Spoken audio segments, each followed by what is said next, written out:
Hey there and welcome to another channel review. Today I will show you the new FNIRSI DSO-510 oscilloscope and function generator.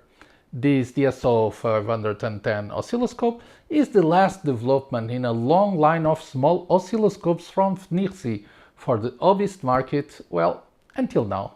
The DSO-510 now has 10 MHz analog bandwidth and a 48 megasamples per second sampling rate capabilities than the function generator. It has 10 times more bandwidth than its predecessor, the DSO-153. But does it really has 10 MHz analog bandwidth capability? Bear with me and let's find out together. As usual, I will test it in full. A quick disclaimer to let you know that this device was sent for this review free of charge and FNIRSI didn't pay me to produce this video. And I will share with you my honest opinion and FNIRSI will see it at the same time you will, when it's published on YouTube. But I have to say that FNIRSI is on fire these days and is releasing several products monthly, and I must confess that I have to speed up to keep up with them. But I should thank them for supplying these products free of charge and allow me to do these reviews for you. But I want to thank you also, my viewer that sponsored the channel just by using the affiliate access links on the screen or in the video description whenever you purchase goods on AliExpress or Amazon. You'll pay exactly the same, but you are sponsoring the channel just by using these links. So a heartfelt thank you. Without further ado, let me show you the key features.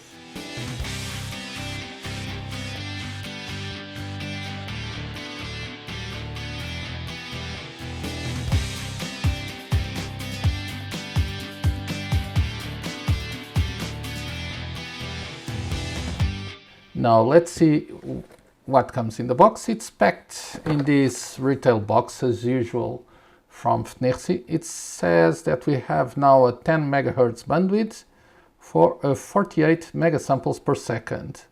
So this is an oscilloscope and signal generator, the DSO-510. Let's open it. So we have the usual FNIRSI key pass, one 6100 probe, a BNC to MCX adapter, USB Type-C to USB Type-A charging cable, a MCX to alligator clips cable, a printed black and white user manual. It has the infographics anyway, everything is detailed, so quite nice. Yeah. And finally, the DSO-510. For first impressions, let's start by opening the bag and see what we have here now. Okay. I have a deja vu feeling right now. Okay, let me take the film off. Yeah. So the design is already known to us if you know the DSO-152 and the 153 also. We have in the back this stand. It will give you like almost 90 degrees angle. And on the top we have the oscilloscope output and also the function generator output. In here, in this small hole, we have the square wave generator for calibration, for probe calibration. And we have the usual knob, left, right, and press. In the front, we have some silicone buttons. So this is for control. And here in the bottom, we have the power button. Okay, that's it. Let me just show you in terms of comparison what we had before. So this is the 152, 200 kilohertz, the 153 with 1 megahertz bandwidth in the oscilloscope, and now we have the DSO-510 with 10 megahertz bandwidth. It starts to get really interesting, this one. One curious thing also is right now the option of the box. As you can see, we have now this big one And previously, both oscilloscopes, the DSO-153 and the DSO-152, had these smaller boxes that will not even allow the probe to come inside. So I think that might be the reason for this big box right now that mostly is empty. But in terms of marketing, bigger is always better. So let me take this out. As you can see on the top, they are very equivalent. The DSO-152 only has the connector for the probe, no DDS here. This one has already the function generator output, and basically that's it. In terms of design, they are the same. They just inverted the colors on those two. So to be honest, I like more this combination, but I understand they have to distinguish the two products, so they inverted the colors.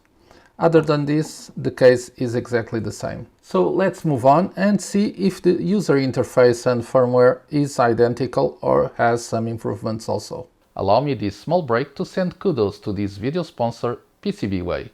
Being a leader in PCB fabrication, it is able to manufacture with very low price and in record time the PCBs for your project. Don't believe me? Just take a look. You get 10 PCBs double-sided for $5. It's hard to beat this. But that's not all. You can even create your project parts like custom case with their injection mold service or 3D printing, not to talk about their professional CNC machining service.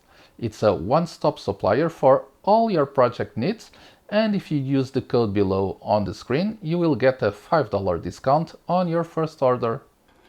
Okay, so for operation, let's start by powering it up. Okay, I can see that this is in Chinese. Let me, okay, I have to put this in English. Yeah, like this, and should be like this, and English. No, English? Ah, okay, that's it. So how we go back mode? Yeah. So this is the menu. Let's start by here to see what is the options that we have. We have the language, obviously, we just changed this. And we have also the sound and light. We have to use the keys. We have the sound and light for the device. Right now the sound is on the middle of the settings, and the light it's almost full. We have the startup option, just like before in the other devices. We can start without any preset option on the menu that we were when I started. We can start on the oscilloscope or the signal generator. Also, we have two themes, the blue and the yellow theme, and also we can set a time for automatic shutdown. Right now we have 4 options of 15 minutes, 30 and 1 hour.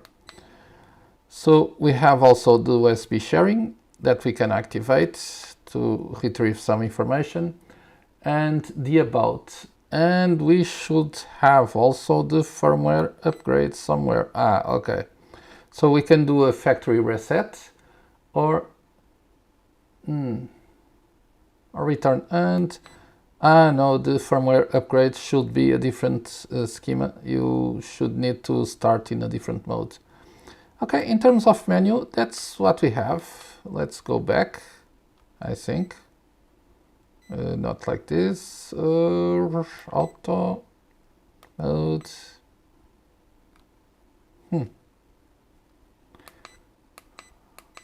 How do we go back? Okay, just press for a bit here on the selector knob. Okay, so in this main menu here, when we start the device, we have obviously the signal generator and oscilloscope. The oscilloscope seems more or less the same that we had before. I don't see much changes here. Yeah, let me check with the previous model. Okay, the menu is a bit I like more this one. Is based on the latest changes that we had on the VIOS, but yeah, we do have some changes. This one is more modern, yeah. So yeah, I do like more this organization, and also this menu that we have. This is like the 2C23P.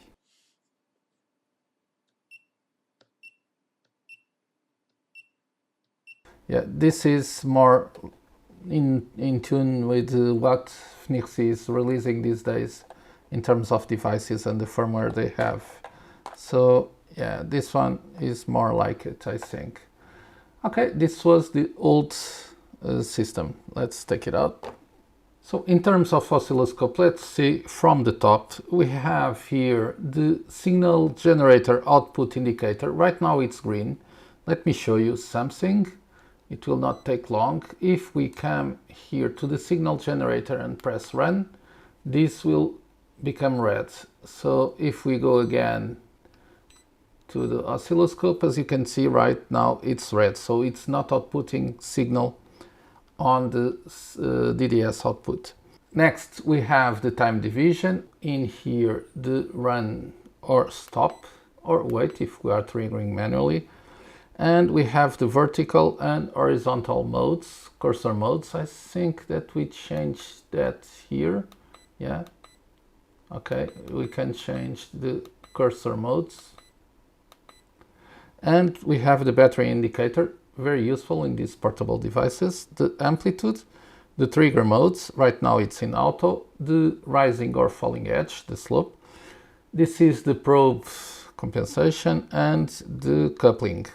We have also a few measurements in the screen. So right now we have the frequency, the duty cycle and the VPP.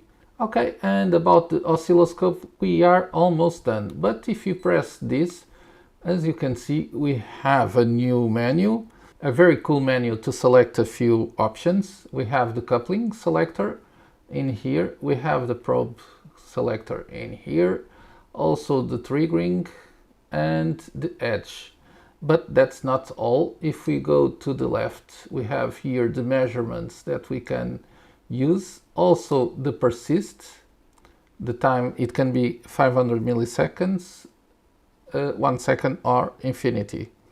And also the images. The image, I don't know yet how to save an image, but I will see that on the test. And I think that's it in terms of modes. So a lot of new stuff in terms of user interface in this model. Very nice. Okay, so let's just see how it is the signal generator. So in terms of the function generator, we have several waveforms: the sine wave, the square, like this, the sawtooth, half wave, full wave, step wave, reverse step wave, index up, index decrease, and direct current, multi-audio, sync pulse, Lorentz. Yeah, we have a bunch of them. For a small device, it's not bad. And normally the highest wave, it will be the sine wave. Let's see where we can take this, like this, 11, 21, 31, 41, and 50 hertz, 50 kilohertz in this case.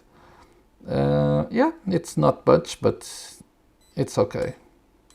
Let's see also the amplitude can be set up to 3 volts and down to 0.1 volt. So, okay, not bad. Automatic corrects the values, so pretty good. So let me just see the square wave. It's also in 50 kilohertz, so yeah, nothing much here. Okay, let's move on and start testing this. So I will start this by compensating the probe. I will use this adapter and connect it here on the port. One curious thing, it was not supplied a key to do the well, the calibration of the probe, but I have here several ones, and with a metal point that is better. It's better than the plastic ones. And what we will do next is using this claw, put it here. So right now we have already in the screen some square wave from the square wave generator, and we just need to put it in 90 degrees angles. Whoops, and the probe is compensated. Very nice. So I will start now my tests. I will use this adapter to connect to my function generator. Okay, like this. Let me open the channel, and we have to go really lower in terms of frequency. Okay, so right now I have a 100 kilohertz signal. Let's open the channel and do a auto.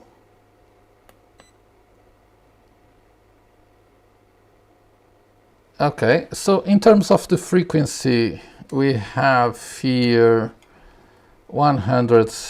The data cycle is showing almost 50%. That's also good. And we are with a VPP of 5 volts. So it's in line with what we have here in the signal generator. Okay, very nice. Let's take this to the next level, like 1 megahertz. Okay. The auto takes a bit, but it gets there. Seems very nice, the signal, stable enough. Let's take this to the maximum. This is 50 nanoseconds in 1 megahertz. So it is identifying almost 1 megahertz. Yes, there it is. The VPP still is a bit over the 5 volts. For me, that is always strange. Shouldn't be over, but okay. No biggie. And let's continue. I will take this now to 5 megahertz. Okay, no auto needed, but let's do again just to be sure. Okay, so right now it's 1 volt amplitude and 100 nanoseconds in terms of time division. Let me open it. It's the maximum that I can open is 50 nanoseconds. Okay, not bad. The signal seems stable enough for this. I don't have any issues with the signal I see on the screen. Also, the frequency is well identified. The data cycle is at 50%. The voltage is 5.0708. Yeah, so even if it's a little bit over, okay, no biggie. Okay, let's take this slowly up to the maximum, 10 megahertz. And on 10 megahertz, we have a voltage drop to 3.90 something. Okay, so it seems that we have a 20% drop, more or less.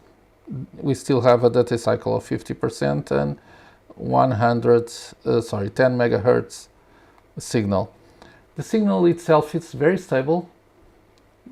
I like it, but let's do something now to test a different. So I will change the amplitude to 1 volt and I will pass the frequency to 5 megahertz.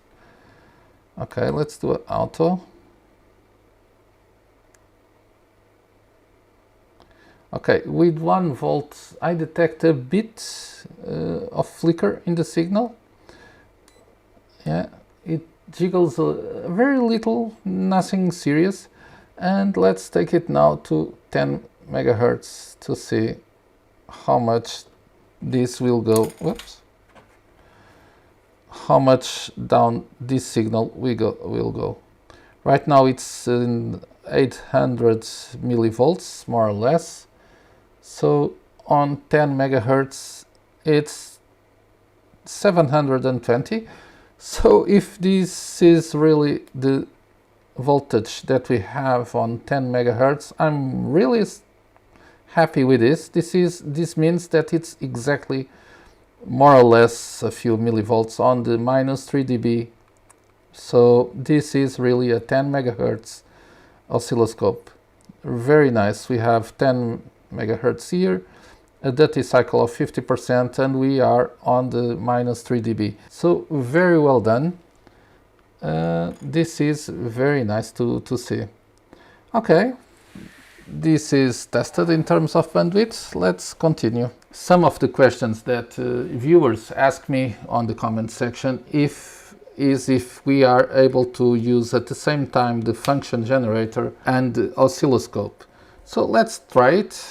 Let me just connect here both, and I will now show you if it's possible or not. First of all, we have to go to the function generator and activate the signal. Just press the run. Okay, let's increase a bit the bandwidth also.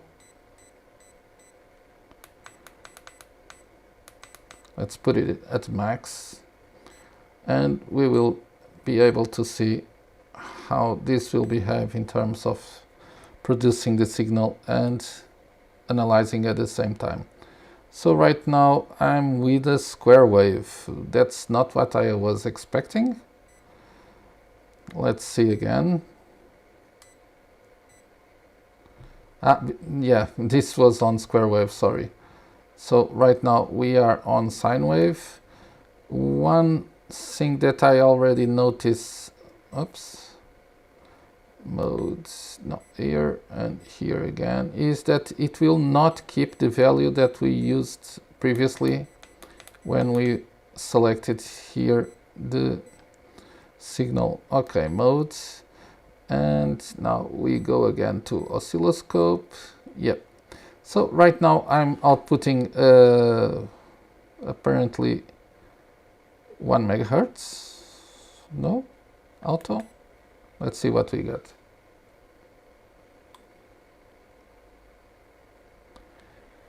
So it's 1 hertz sine wave with a VPP of 3.18.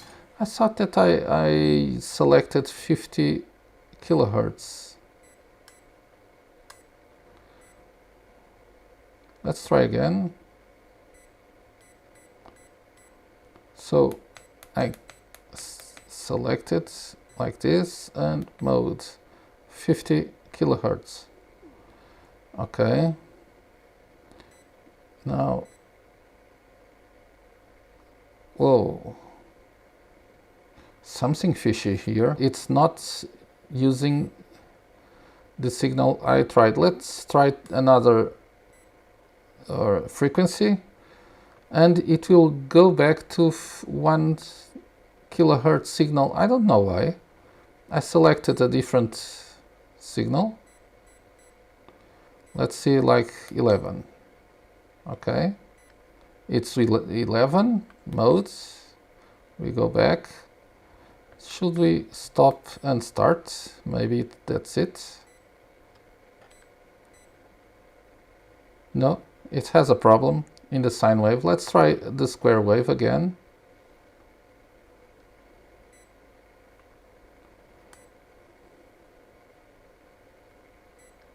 Okay, square wave, it's like this. Modes. I think that there is a problem here in the firmware, because it's always set to 1 megahertz when this should go up to 50. Let's put this as 31. Mode, oscilloscope.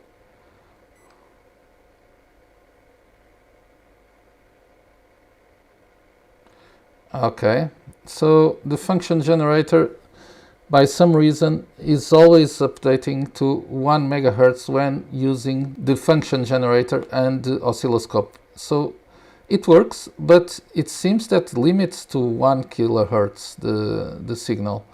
Okay, I don't know if this is only because we are using both of the devices at the same time, probably. So what I will do now is to take this off, and I will bring my Rigel. Let's see, big boy. Okay. For that I will use this alligator claws, and let's see what we have in terms of signal while using the signal generator. Okay, I have my Rigel here. Let's see what we can do with this. Okay, so going back to the function signal generator, and let's start with a square wave. Okay,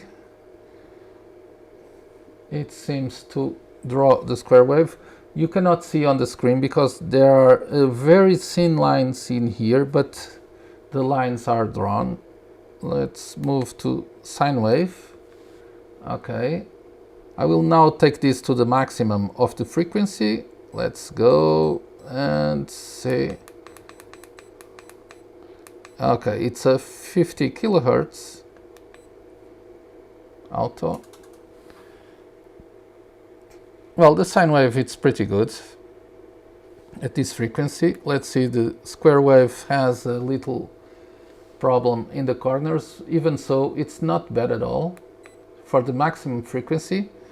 Also, the sawtooth, it's not bad. It has a bit of round edges, but not very bad. Let's do an auto again to see what we have here.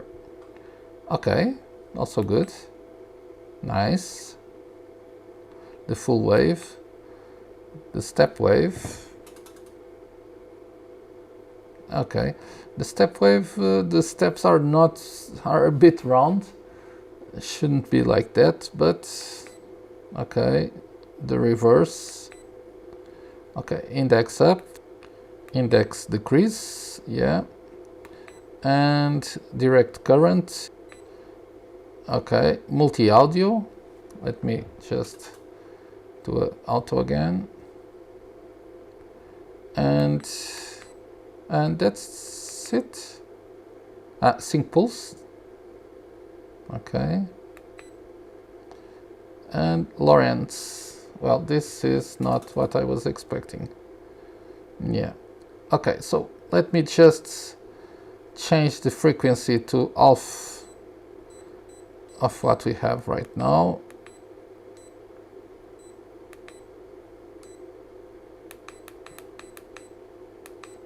So we are at, we are 25 kilohertz. So let's do an auto again. It's not the best, but yeah. Okay, this is not bad also.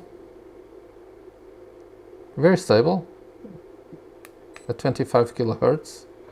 This is the multi-audio. Okay. Direct current, index decrease, index up, increase in this case. The reverse step wave. I think we are with a few interference. It's a bit better. Full wave. Okay. Half wave. Sawtooth.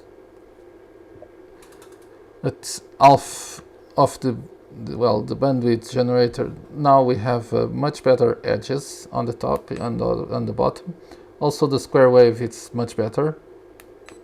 And the sine wave is still good. So yeah, it's not perfect, but we can live with this.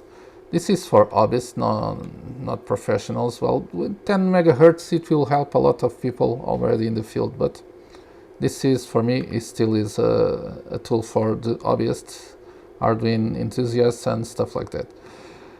Okay, that's it. I will move on now. Now I will show you how to change the measurements. You can press 4-bit mode and you have this menu called parameters. As you can see, let me show you, we have several options. You can use the keys through the several options. Let's put here the Vmax, no, like this, and the Vmin and the V average. Okay, let's press modes again to exit. And now you have here on the bottom a few more measurements. In total, I think that we have around, let me see, 4, 8, 12, 14 measurements available to you. So not bad at all for this little device. Now let me show you how the Persist works. I have already my function generator with a sweep of 100 kHz to 1 MHz. I will activate it now. Okay, no jitter in the screen, no wobble, everything seems okay. So to activate the Persist, you just come here to modes, activate the channel menu, and come to the Persist option. Right now we have 500 milliseconds that I will select. Okay, you will not see any change with these 250 nanoseconds time division setting, but if you change it to 1 microsecond, you will start to notice the Persist in there. So yeah, it seems to be working very well. Let's see another division. Okay, so let's put it in 1 second. Okay, we can see clearly now the Persist in the screen. Even if you go down a bit to 250 nanoseconds again, now you can see the Persist in the screen. And finally, if we go to infinite, we should have a totally different effect. Okay, that is the Persist on this little device, and it works pretty well. Since I have here on the screen the sweep, and it's pretty cool for the next feature that I want to show you, I will show you how to save a screen in the memory. To save a screen in the memory, it's pretty easy. You just press run. Okay, and now you have 4 images saved. And to be able to see the image, you just press mode again to access the channel menu and come here to where it says image. Pretty easy. To see the image, you just use these directions keys. You have 4 images in here, and you just press the knob quickly to see the image. If you notice, there is a small number here in the corner that is the image number. So we have the first image, the second, the third, and the fourth. And yeah, that's it. Going back, in the first time I saved this image, I was almost without battery. This is an image, it's not a waveform save. You cannot do anything in here. So that's about it. Okay, I didn't find any way to delete these images. To go back, just press mode. So I believe the only way to remove the image from here is through the downloads on your PC. And well, that's it. So let's see how to connect this to the PC to remove the image that we just saved. I will start by connecting the USB cable to the oscilloscope, and then we will activate the main menu and come here to settings. While on settings, navigate to USB sharing and press OK. Activating this in the screen will show you this graph, and on the Windows computer, as you can see, it will appear a new drive with 2 folders. The logo folder that it can be used to customize the logo starting the oscilloscope, or the screen files. On the screen files you have several images that you can see here from the saves we did. Okay, so that's pretty simple. Okay, that's it. Let's move on. Now is teardown time.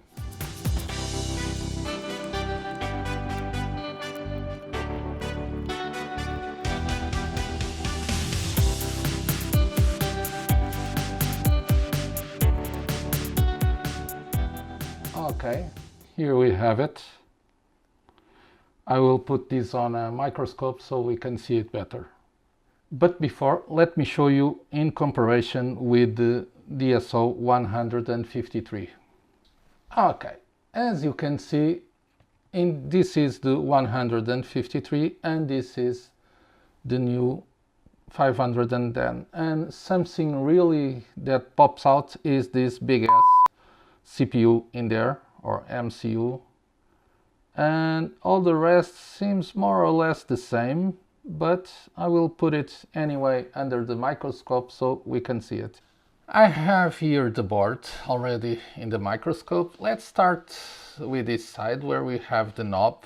Yeah, right, left, we can use it. And we have the output of the square wave signal, the two connectors, MSCX, and in this side, let's start here. I will readjust the focus. Okay, so this first one is a sub-miniature signal relay from ONGFA. I think it's ONGFA, that's the way you spell it. Yeah, it's ONGFA. And then you have here on the right side, let me just focus again to see if, yeah. This is a Cosmo Y214S. It's a solid state relay with MOSFET output. And what do we have here? Okay, so this one is a 74C4051D. This is a 8-channel analog multiplexer, demultiplexer. I believe this is one of those products that in the old days were from Philips, now it's from Nexperia.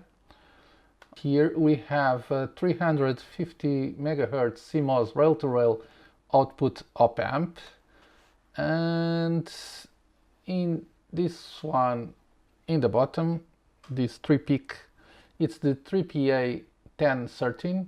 It's a 10-bit 50 megasamples per second CMOS analog to digital converter, this one. Okay. We have a big MCU or CPU, whatever, but it's scrapped, so I cannot understand which device we have in here. This one, the Winbound, is a flash memory. So this is a 3 volts, 64 megabit serial flash memory with dual quad SPI. And if we move to the left, we have a few of these 150 milliamps low noise LDO regulators. The LB30 are 3 volts, and I believe we have here 2.5 volts also. Okay, moving to the left, let's see, we are on the edge of the board, and we have here the TC4056A. So this one is a battery charger, a linear battery charger with constant current and also constant voltage. Normally it's found near the USB Type-C connector for the battery charger, and here it is. Also the battery connector socket is here. What else do we have? 3-peak, already talked about it, and Cosmo. I think that we are there, nothing much to talk about. This is op-amp. We have some frequency crystal, and yeah, the rest is normal components. We have here a connector for update, okay, with the receive transmit ports, the ground and the clock. Okay, and I think that's it.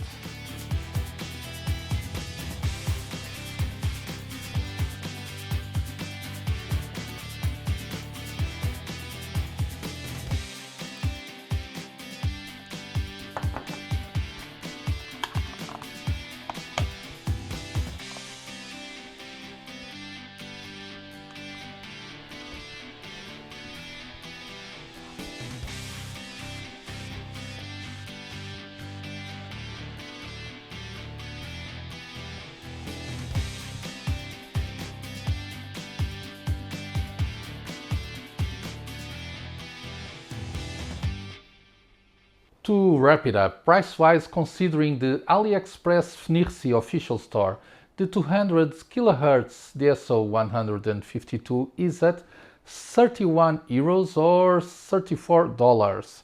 And the 1 MHz DSO-153 is at 36 euros or $39. And finally, the 10 MHz DSO-510 with 48 megasamples per second is at 43 euros or $46. So this is in line with the price progression of the previous models of around 5 to 6 euros, meaning more or less $6 to $7 price increase per generation.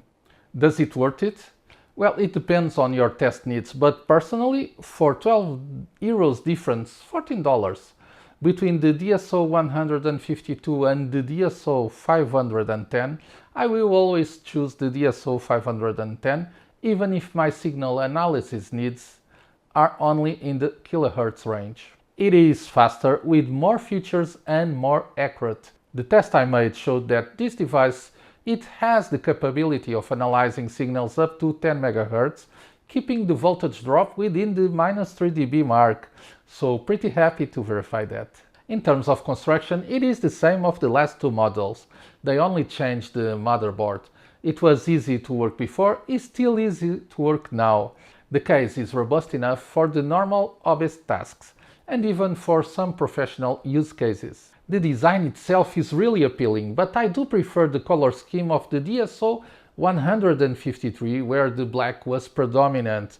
But I do understand they have to create here a distinction between devices, since they share the same case. The new waveforms on the signal generator are welcomed, as it is the possibility to personalize, even with a small range, the amplitude of the signal. Something sad is that you are only able to use the signal generator at the same time as the oscilloscope with a frequency of 1 kHz, but it does work at the same time. The new channel properties menu was a nice addition, and it brings a more professional usage feel to the oscilloscope. And I also like the new on-screen arrangement, being the information now more organized. If you are impressed with the new DSO-510 and are considering to buy one, please consider also sponsoring the channel by using the affiliate links on your screen or in the description to your purchases on AliExpress or Amazon. Remember, same price to you, but a big help for the channel. Also at the same price it was in the previous video, totally free, is slapping that like button to help me spread the word. And if you are new to the channel, let me tell you that every week I receive new products to review, and subscribing will help the channel, but will also keep you up to date with everything new arriving to the market. So don't forget to hit that subscribe button. That's it for today. Thank you for watching and being here with me. I hope to see you in my next video. Until then, take care.